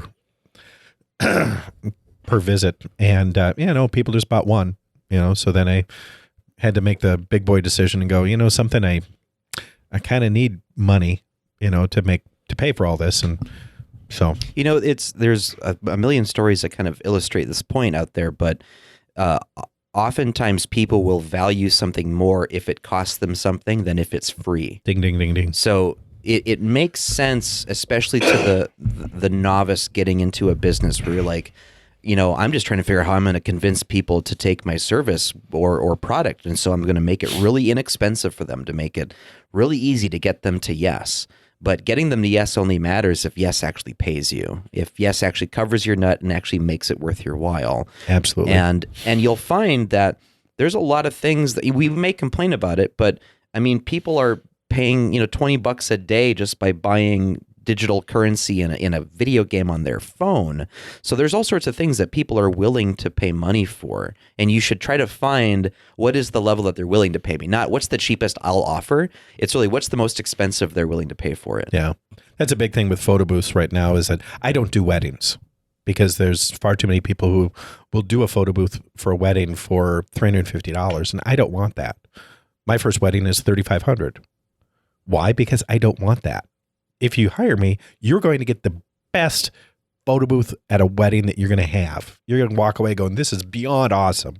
We're going to do slow motion video. We're going to do photos. We're going to do. But Randy, my nephew's got a camera and he just took a photography class and he'll do this for me for $100. Go fight win. Yeah, exactly. Right. And it's, and like you said, as soon as you put that value on it, who was it? A photographer in town. He's since passed away, lived up on the north side. I forget his name. I talked to him and I said, how can you do this? You're doing $10,000 weddings. And he says, that's what I wanted to do. I wanted to do I knew that there was at least enough wealth in this town, and this was 25 years ago, to do a $10,000 wedding one a month. And then, okay, so I got $120,000, and then I got the rest of my stuff. I'm fine. What I found out, there's like 6 to 8 a month, but It's a good problem to have. It's Exactly. like, way more than I thought. Yeah. And he says, but when you get me, all I deal with is the camera and you've got one person to do this. And then when I started talking to him, that's when I really started to add on the customer service on the Santa Magic, because you can rent a Santa for, there's a guy out there doing $25. You've got your phone, everything else like that. But do you have the experience?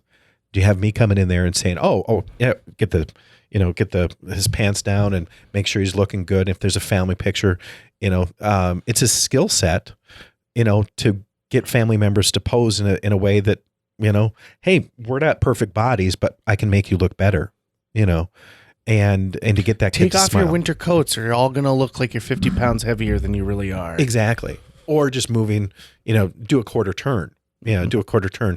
And women don't have your hands down at your side because you're a woman. You've got curves. Give me a little attitude. It's all that kind of stuff. That's just so everyone knows, Randy put his hand on his hip to form a straight angle, just so that you Yes. you get the full experience that I'm getting. yes. Taking a quick step back, I was doing pretty well with public shows with line benders back in the day, and we were selling 2/3 of the crowd.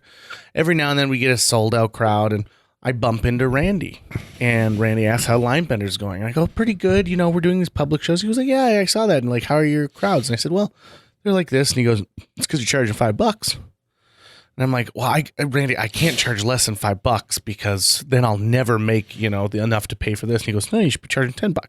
Mm-hmm. And I said, no, you don't understand. I don't want only 5 people to come. I want to do this. So I'm thinking about these student discounts and then working with the AARP. And he's like, no, charge $10 a ticket. Make people value what you're doing. And I was like, okay, whatever. And that first show I charged $10, sold out. Yep. And I have told people the Randy Long philosophy of getting what you're worth so many times, so that this last Valentine's Day, I started charging $15 a ticket, and then I had a $25 VIP ticket, which just means that you're at the front of the house rather than the middle or the back. And the VIP tickets sold out in 24 hours. Yep. And I had 40 of them to sell. And so it is 100% true that if you add a value, if you tell people something's $5, they think it's cheap. Yes. It's cheap. If you add a little more on, people think it's better. It's why I think people buy luxury automobiles. The changes from the standard model to the luxury are not enormous. They certainly aren't worth double what you'd pay for the standard, but you think you're getting so much more. And then you get the word luxury in front of it. And people want to pay for that. They want to know that they're getting... they want to know that their dollar is being spent at a point of where they are going to have some pride in what it is. $5 is what someone charges for a coffee house show. Yes. With some people who are coming from out of town to, play the didgeridoo for an hour. $10 means you're going to a concert. At the very minimum. Yeah. Yeah. Yeah. And probably should be paying more now. Yeah. Oh, Your standard ticket should be 25. You think so? Yeah. Okay, you heard it here, everyone. If you want to know why it's cost $25 to see a Linebender show, It's my Randy Long. problem, because then you can pay your people more. And they'll be more invested. Absolutely. And it also means too that I think this is going to sound really shitty, but you get rid of the riffraff. Someone buys a $5 ticket, they don't care if they get drunk and they hassle. It's like, what's the big deal? I get kicked out of $5. So what if the clown kicked me out of this comedy show? It's no big deal. But someone pays $25, they're invested, they want to be there. I think that's what needs to happen with movie theaters, because it drives me nuts how people will sit and, diddle fart around on their phone at a movie theater. And I think it's because they haven't paid enough to respect their dollar for what they've exchanged in this situation. I've been to New York City twice in the last 9 months, and even at $100 a show. Put your phone away. Do you know who Cameron Dallas is? Famous YouTuber. Went out to see in January, went out to New York City and we saw Mean Girls, and they brought him in to be the romantic lead. Oh yeah? And I've seen Mean Girls twice. I love that damn show. Me too. It's great. Yeah, it's a great show. And he starts singing. People are laughing. Ooh. As God is my witness, I could sing that well. And I sing in the key of crap flat. And then his acting. Tucker, I was just wondering if you could, and I'm looking at a cue card, talk to you about what happened in class the other day. And at intermission, people were coming up to us because I was laughing and the person next to me was laughing. And like, it's kind of against the theme of this show to be this mean. And I said, no, it's not. Okay. They are up there saying that they are worth of the $95 that I paid. Yeah. Okay. I go to Broadway shows because I want to see a higher caliber. And if I was back in Fargo and it was a community theater and I laughed at him, yeah, rake my backside up the wall. Okay. But I'm on Broadway paying $95 a seat plus fees and commissions, everything else like that to see this. And this is what you give me. That's laughable. I mean, he would have been better just to be, okay, he's one of the kids. If they would have said, okay, he's Cameron Dallas, he's going to come in, he's going to rip his shirt off and show his 6-pack or 12-pack ab, whatever the heck he has, then I would have been fine with it, but I expect that value. P.S. The rest of the cast made up for it. The female lead, I finally got to see the gal who originated the role of Janice in that. Oh, I heard she's amazing. Oh. Wilbert Barrett. Yeah, I'm blanking on her name now, but yeah, she's phenomenal. She's fantastic. absolutely phenomenal. Absolutely phenomenal. I saw. She wasn't the first time I saw it.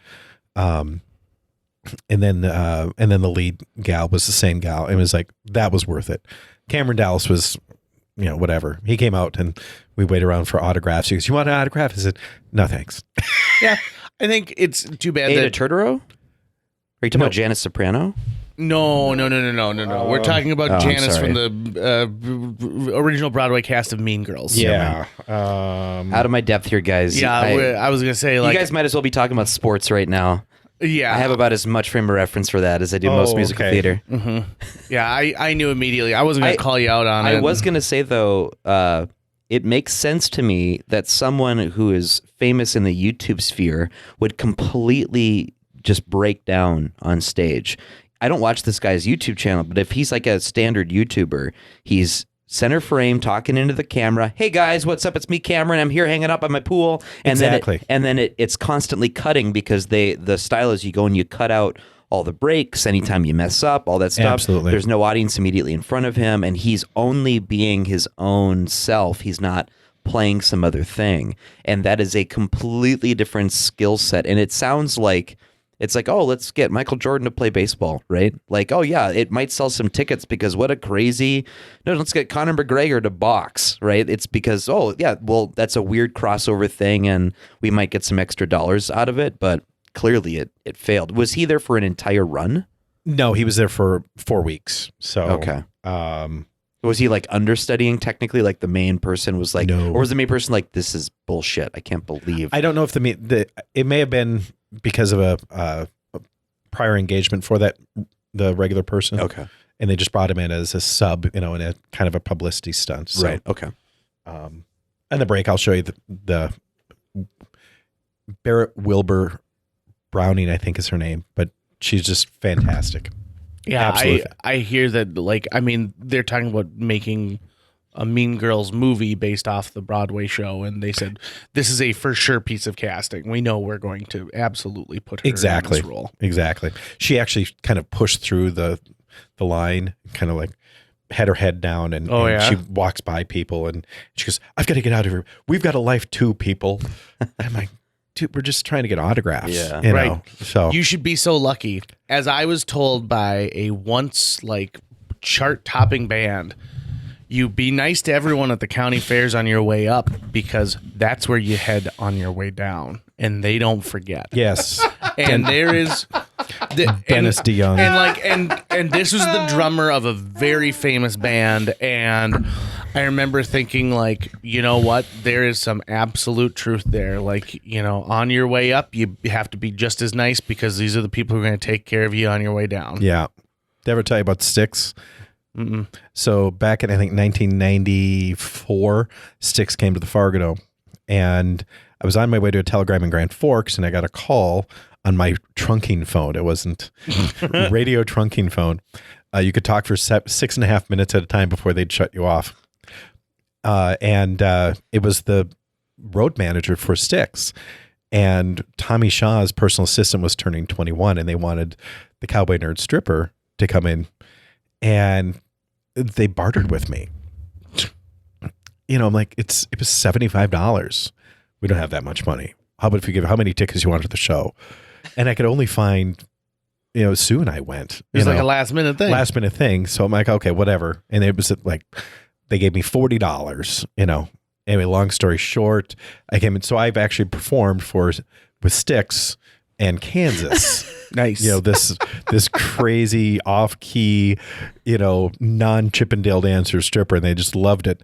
But on the way out, they more than made up for it because my brother was a big Styx fan, so I was going to buy him something, and I was at the merch table, and the manager comes, "What are you doing?" I said, "Just buying something." No, go sit down. And halfway through the first set, bag 2 of everything. Nice. Boom. And then I got invited backstage. I'm walking out, and Dennis DeYoung, who, if you know Styx, is the lead singer. And on stage, I thought he was an absolute asshat because, I mean, there's times when it's not about you, and when the guitar player has a solo, just let him have the light. And he was off there, the stage light's right there, and he's off there pulling. I'm like, oh, okay, whatever. So on the way out, I'm walking by him.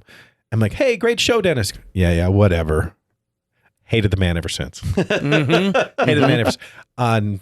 Conversely, though, Mario Lopez, my first time in New York City, I totally gapped out. I didn't realize, because I've never been there before, that Sunday shows were a different time than Saturday shows. I went to Saturday show, and then Sunday, I missed it. And he was in Chorus Line, and in college we did Chorus Line, and I was in the production staff, and so I knew the show. I'm like, okay, well, maybe try and hang around and get in at intermission.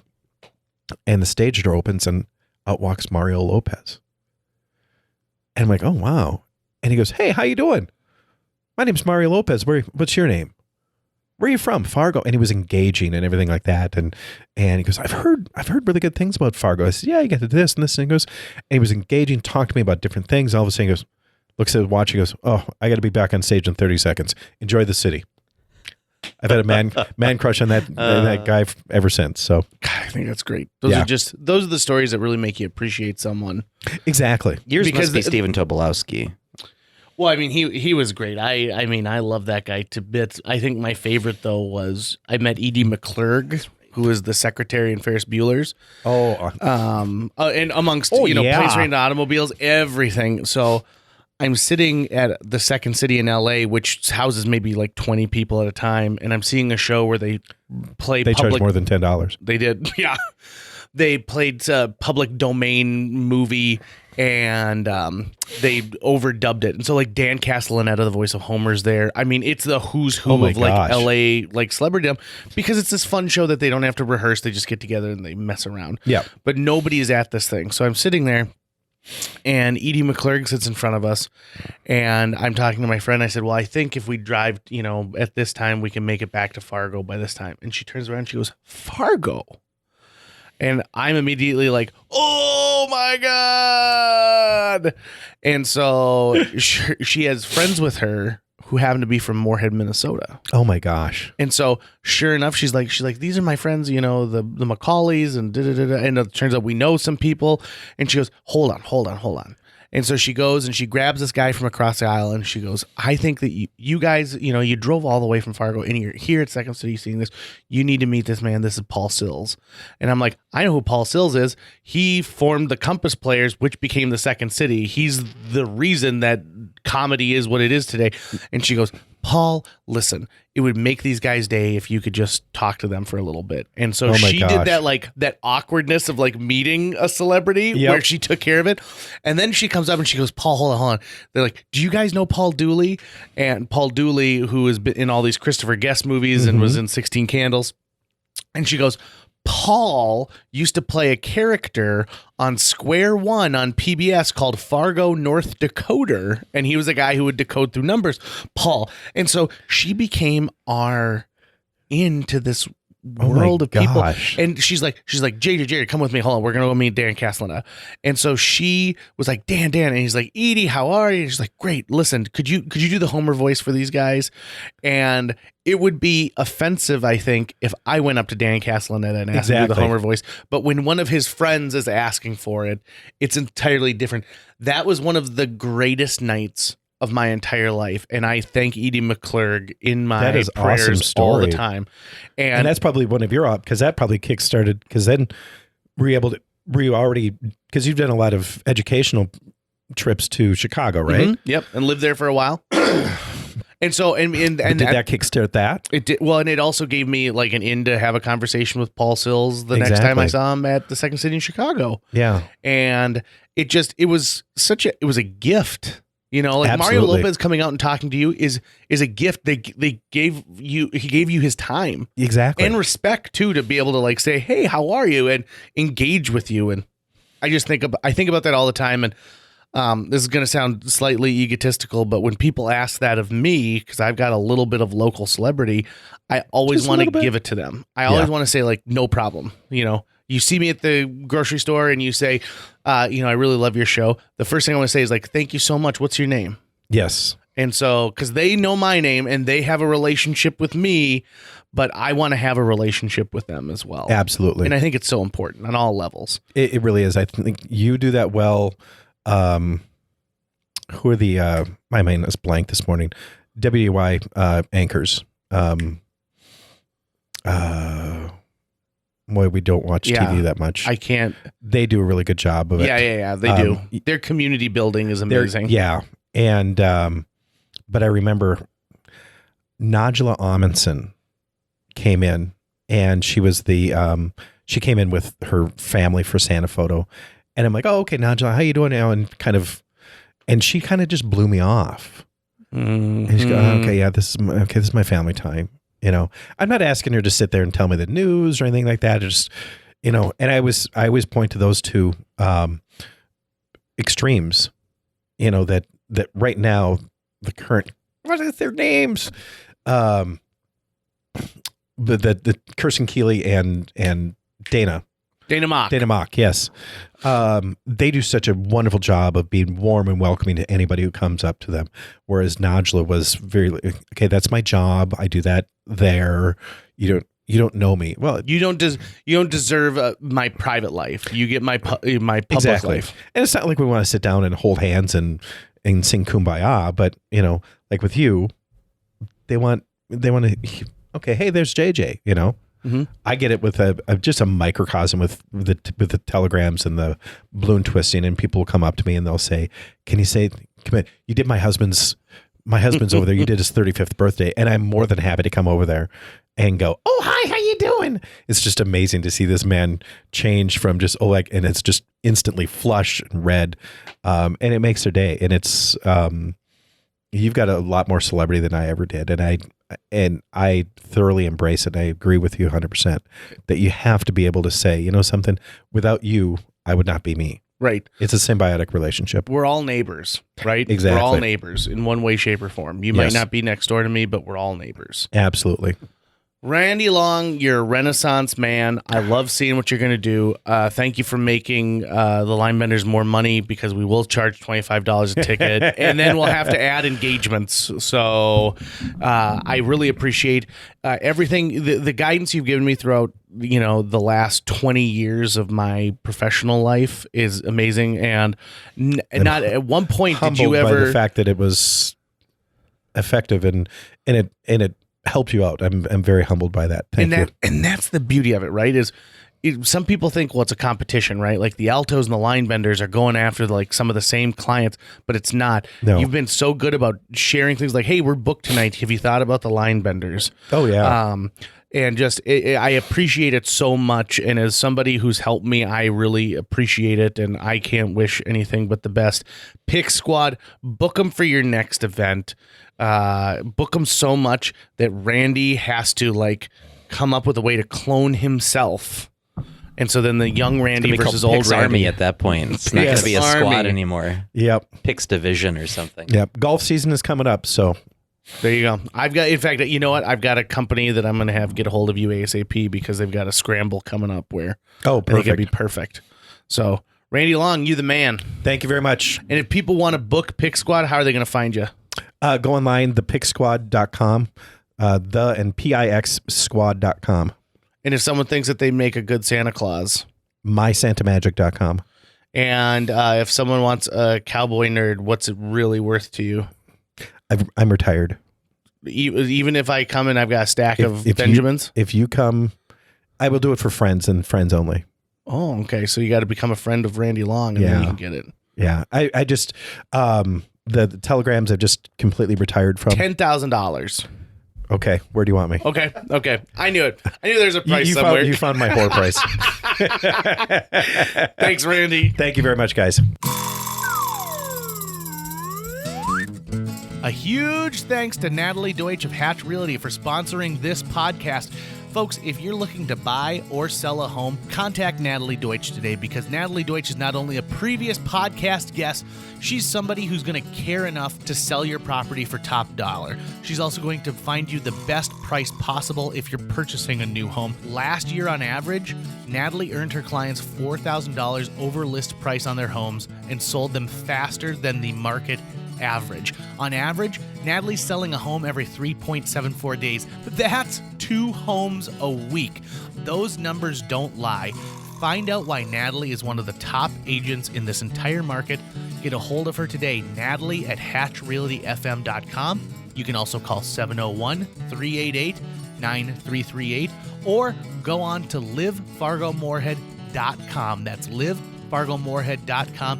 Read all of her amazing reviews, and then listen to her episode of JJ Meets World. Thanks again to Natalie Deutsch of Hatch Realty. That's going to wrap it up for today's show. If you enjoyed this episode of JJ Meets World and would like to help us continue to produce 2 new episodes every week, you can donate to our Patreon. Check out patreon.com/JJ Meets World and donate today. Even as little as $1 a month can go a long way. Visit our website at www.jjmeetsworld.com or hit up our social media. We're on Twitter, Facebook, Instagram, all the sites the kids are using these days. If you'd like to stay up to date on new episodes of JJ Meets World, you can find us on iTunes, Google Play, Spotify, Stitcher, iHeartRadio, YouTube, or wherever you consume the podcast that you love. JJ Meets World is produced every week by Tucker Lucas. You can find out more about Tucker's work by checking out www.moonbasemaria.com. If you want to get in touch with your host with the most, go to linebenders.com, and you can find direct contact info for JJ. For a while, whenever I think of Randy Long, I think of a day I was in a tutu filming a commercial across the street from his house, and he came over and he goes, "Oh, you sold out, huh?"